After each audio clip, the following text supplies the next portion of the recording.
What's up, guys? The last video, seen me basically going crazy trying to decide what engine I was gonna put in my S14. And today, within the next like 5-10 minutes, we're gonna figure that all out by actually walking in here to the local you pull and pay and see if the motor's there, if it's good, what's off of it. It's been here 18 days. Let's see if they charge us for stuff. $2 a person. All right, row 8, row 9. We got here. What does this have in it? What if this has an OM606? Nope. I want a turbo one of those too. Probably wouldn't be too bad. Oh, there she is, buddy. Uh-oh, how's it look? There she is. Uh-oh. There's a motor in there. Do you think this is the motor for us? I don't know, we're gonna find out. Ooh. Ooh, it's missing some stuff, but hey, you know, we might be all right. Coil packs. Coil packs are gone, that sucks. Mass airflow sensor probably is gone. Yep. That's not tight. That sucks. Wiring harness looks intact. See if we can find the mileage on that. See if it's good. It's got good tires. LBC.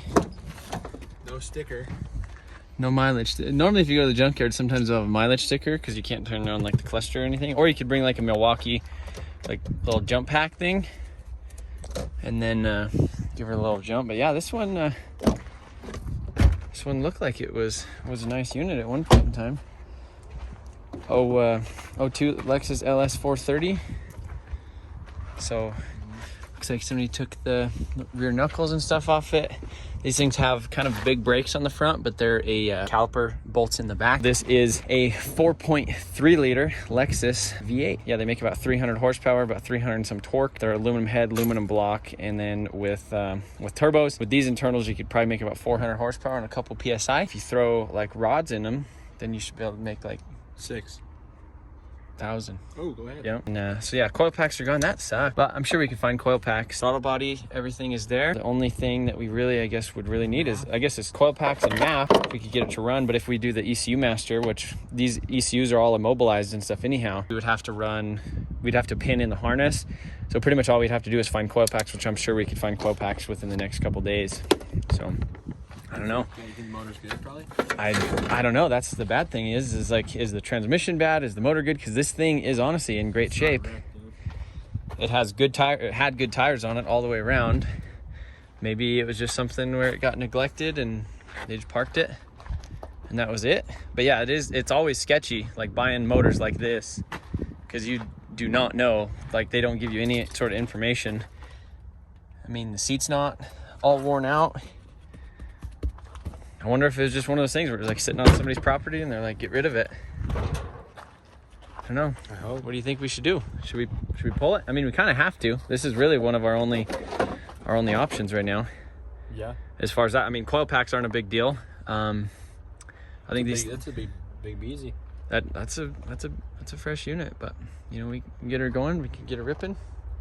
Maybe, yeah. Hopefully, back to the shop. within three days. Do a compression test. Do a compression test, and then. All right, me and Trevi, we got the wheelbarrow, loaded up the tools. We're heading on back inside. Tools pull out. All right, so back over at the engine, we're gonna focus on trying to clear out space in front of it.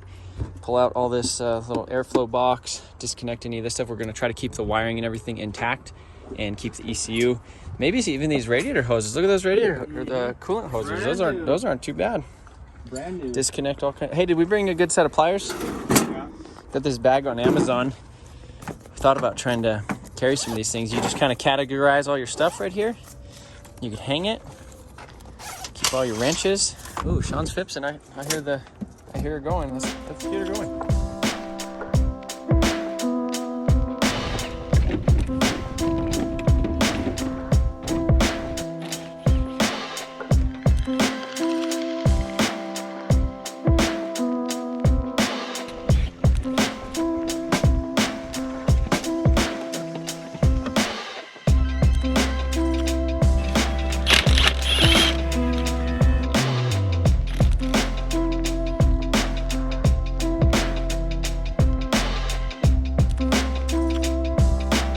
Break out the big dogs.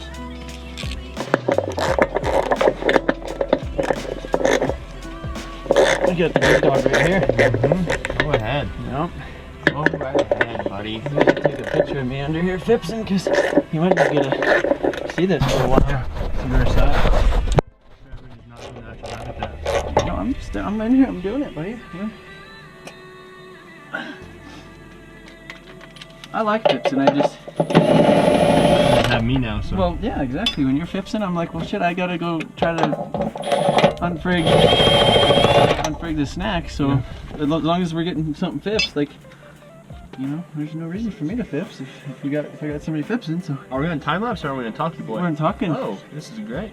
Yeah. Hey, take that cross member out. This one or this one? No, that one. I think I have oil on my lip. Kiss it. Kiss. Let it hang, buddy. Every one of these bolts is amazing. Yeah, nice bolts. Don't let it fall into you.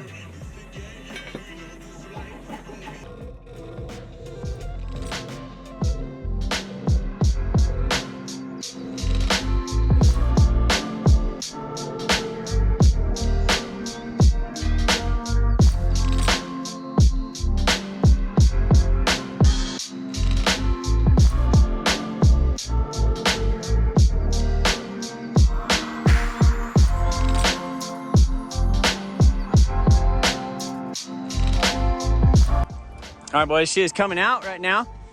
That actually wasn't too bad. I didn't even really look at the clock, but we got the old engine strap. Now we just got to disconnect this transmission, keep that bell housing, stay out of the way of this thing, and we should be on our way. I feel like this was under an hour. Yeah. That's pretty good. We could probably scoot it back now. But yeah, thank you, Ls430. Hopefully, I'll give this thing a better life than you ever could. Yeah.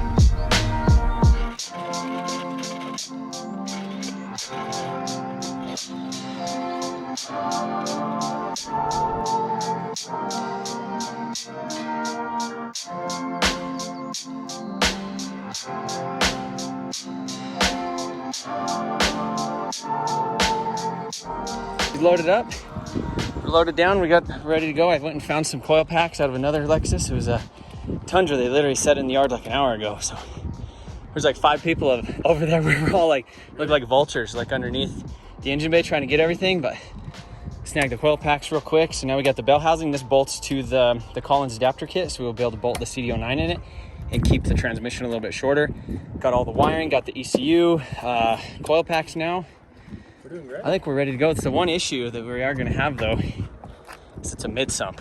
So for 240s, you have to do the front sump. So we're going to have to go to another junkyard, get another Ls4. Just the pan, and hopefully back at home. They have one there that's more of a core, so maybe we could get that out of them and then go from there. But yeah, this is, honestly, if I could get it to run on the ground, buddy, that'd be tight. What?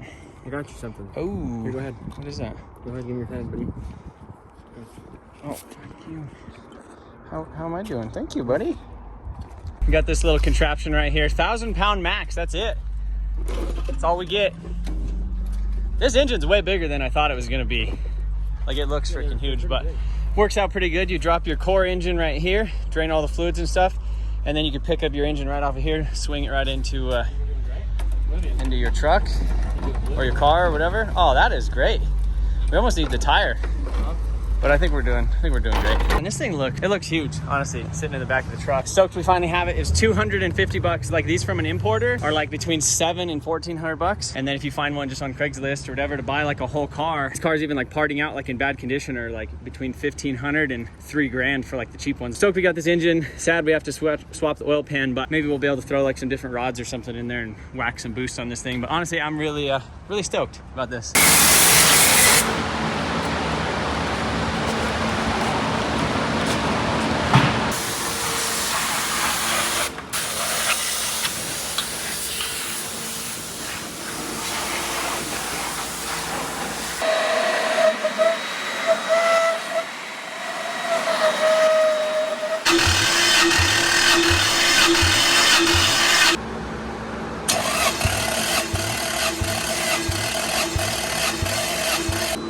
All right, so we kind of had an odd one. So I think it was the second one. The third one. And that one is, this one was like 80 pounds of, just 80, is 70, 80. This was like 125, 125, 80, 150. And then it was basically 150, 160, 150, and then 160 again right here in the back. So there's definitely something a little bit weird with this side of it. I don't know, sometimes like if they don't sit or they sit for a long time, like the valve seats and all that stuff, I mean, it could be head gasket, but like the coolant looked good, the oil looked okay. We're gonna go ahead and do it again just to see, but yeah, it's kind of, that's not really that great. I'm not looking forward to that. Yeah. I mean, it sounds good when it's thumping over, but we also have, get another motor and put that. we also have the throttle body. It's electronic throttle body, so we have this in there, so it's getting enough air, so it's not like the throttle body's closed either. It's kind of pumping slow though. What is that, 70? Ooh.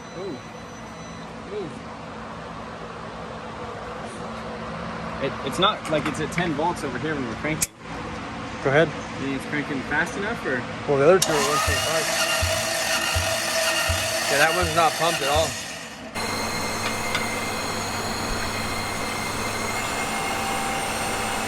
Well, we kind of need to, so there's no leakage. Oh, but like, look. Look at that. That was me. Now that the engine has been all cleaned off, we compression tested it. It seems like it, I don't know, it's kind of sketchy that one is about 80, but 80 will still fire and run, and it might clean up after that. There might just be something kind of in between the valve seat or something like that. We did do a leak down, and the leak down wasn't really showing anything, right? Did you read the leak down, like instructions? I read it, yeah, so I think according to the leak down test, it seemed like it didn't have any issues, but it's only making 80 pounds of compression, so maybe rings. Maybe like a worn cylinder or something like that. So it depends on what we do with this motor. If we put the bigger rods in it and then we take it apart and get into it, we can look at it and then go from there. What I'm going to start doing now is actually kind of de-looming and pulling some stuff out of this wiring harness right here. This should be everything that comes from the ECU to kind of run the engine, as far as like inputs, outputs, all that stuff for ignition coils and stuff like that. These ECUs are immobilized, so in order to run this thing in the car, I would have to send it out and have the immobilized deleted. I don't think that would really work, and ultimately the goal with this car is to have it turbocharged. And so ECU Master, they have a base map available. There's not a pinout or anything like that, but I'll basically just wire the injectors, coils. I'll have to batch either the injectors or the coils since there's not enough inputs and outputs on the EMU Black. But essentially I'm going to try to get this thing running on an ECU Master. We did go ahead and get this whole engine bay, everything, because there is a lot of plugs like right here on the harness. Like this probably gives the injectors power and a bunch of stuff like that. This is probably like a little resistor box or something for the injectors by themselves too, because it kind of like loops right here with this little black plug. Kind of an interesting setup. But with these plugs right here, essentially, that go into the body, like I guarantee this whole plug is just powers, and all of that stuff probably goes to the injectors, coils, and basically powers the whole chassis, whereas I have everything from here. Actually, look at that. This kind of loops back around, but then I actually have this fuse box right here, so there's relays. This thing goes to like an electric fan, but essentially we're just going to try to get this thing running on the ECU Master, and so that way if we do get this, hopefully if we do get this thing running, probably end up having to run it non-turbo at this event, and then possibly do rods and stuff in it, because this is the weakest rod motor out of all the UZs. So get it running on ECU Master, drive this event. It should make about 300 horsepower, and then after the event come back and actually get it ready to turbocharge it, and then we should be able to rip it.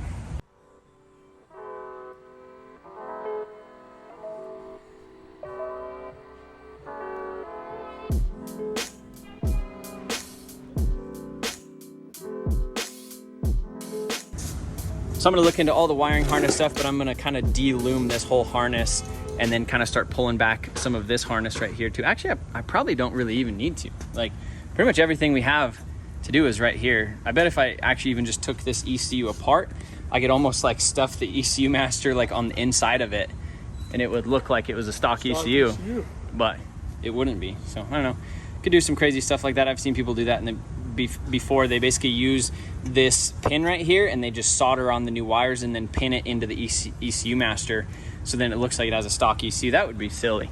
That would be really silly. The other thing that I kind of haven't really thought a whole lot about yet is that this is a drive-by-wire, and there's no, on the JZs, it's an actual cable going to it, and the pedal position sensor's up here, whereas this, I have to have an electronic pedal. So I'm gonna have to get like an electronic pedal out of like a Corvette or an FRS or a 350Z or something, put that in right there. Or just swap the throttle body to I don't know. cable. I don't know. Yeah, but I don't know if there's one that bolts on there. We'll make one. We'll figure it out, huh? Yeah.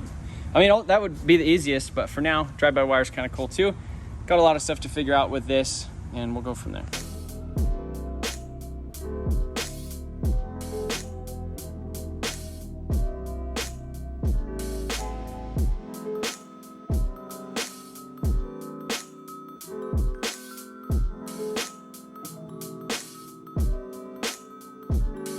Working away at this thing, I went ahead and pulled off the plastic covers. Kind of gives the wiring harness like a tunnel to go through, and then it's all taped and kind of loomed together in there. You can see, since this is pretty much where the ECU sits in the engine bay over here, plugs in with basically just these plugs. Most of this stuff right here, probably 2 or 3 of these plugs will just be probably a lot of the powers and grounds and stuff going to it. Like obviously, like that black wire right there probably goes to the starter, just I'm assuming.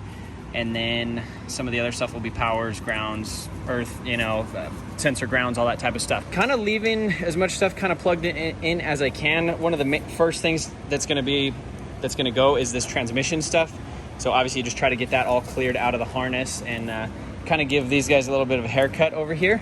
There's this little evap sensor. We won't be using any evap solenoids or anything. Here's kind of a little ignition coil thing on the side over here. Mostly just injectors, probably some sensors and stuff. That's probably like a knock sensor or something that goes inside.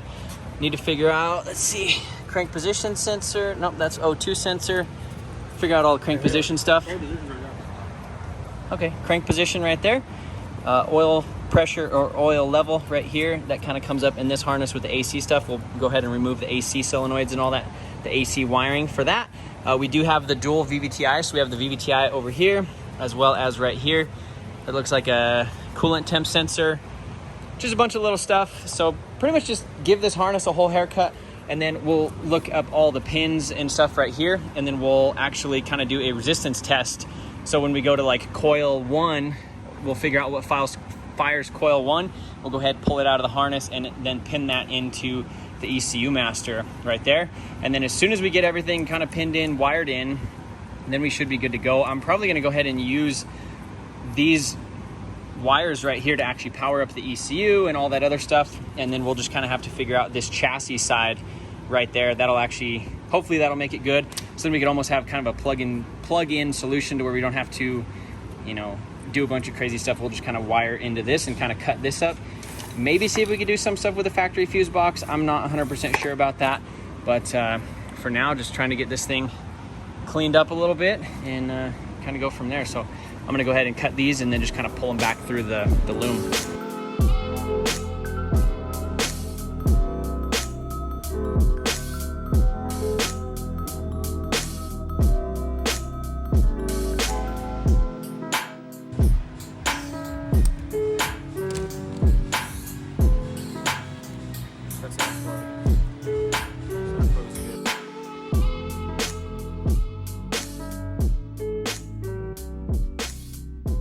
This is kind of where we got to right here with the harness. We got all the AC lines and all the wiring going to that, but we have, you can see the shielded wire going to the crank position sensor down there on the bottom and the oil stuff. So should be good in that aspect. We should be able to take a lot more wires out of here just due to like the O2 sensors and stuff, because we will be just running on a wideband for the ECU master. So kind of the plan for now is to wire that stuff up tomorrow, or play with kind of messing with that a little bit tomorrow. And I do have to swap the rear sump to a front sump. There's actually a local junkyard. They had a early like big rod 1990 1UZ in their yard, but the intake manifold was off of it and it had like water in the intake and stuff. So I'm assuming the cylinder walls are trashed in it. you know, with like all the water and moisture and stuff, but it has the front sump UZ stuff. So that's exactly what I need to be able to put it into this car. I did order the Collins adapter kit, which that has engine mounts. It has the transmission adapter, drive shaft, all that stuff for a CD09. The radiator over there, got a brand new coil radiator. Have an ECU master lane. Well, I'm gonna steal the one out of the Civic, and we just need to wire up the wideband, and it'll have an internal map sensor. The only other thing I'm gonna have to do is get a pedal, like basically a pedal position sensor or a drive-by-wire pedal out of either like a 350Z, a Corvette, or you know, something along those lines. Basically like a Bosch pedal will work to get this drive-by-wire kind of working. Trying to go through this with you guys kind of in real time and just upload the videos like the day after I get done with them. So I apologize if the videos haven't been super like eventful, but overall made a lot of progress. Obviously getting the engine was a huge deal. This thing is $250, which was cool. So got a hell of a deal on it, really stoked on that. And if we could get this thing running and driving in here, might be naturally aspirated for grid life, but eventually we'll throw the bigger rods and stuff in this bottom end and send this thing with a turbo and, you know, make between 6 and 1,000 horsepower and make all kinds of cool noises and stuff. So I got a hell of a lot of work to do this week. So I'm gonna need you guys to cheer me on. If you guys know of any parts or any of the crazy stuff that you think I might need, or any silly stuff that you think I might be overlooking or something, send it my way. And I need to look up wiring diagrams and just figure out all this stuff. I know a lot of the guys down in New Zealand are super stoked about me doing this. And honestly, I am too. The K-Series has been done a lot. The JZ's been done a lot. I've already done the JZ. You guys know that I could make a JZ work, a run, or pretty much in anything, and it's not really me. It's just them. JZ's just work. And so I'm not doing anything special. JZ's work, everybody knows that. K-Series work, they make a lot of power. They're really lightweight, but nobody's really done this. So I'm stoked about it. Personally, I am so freaking stoked about this.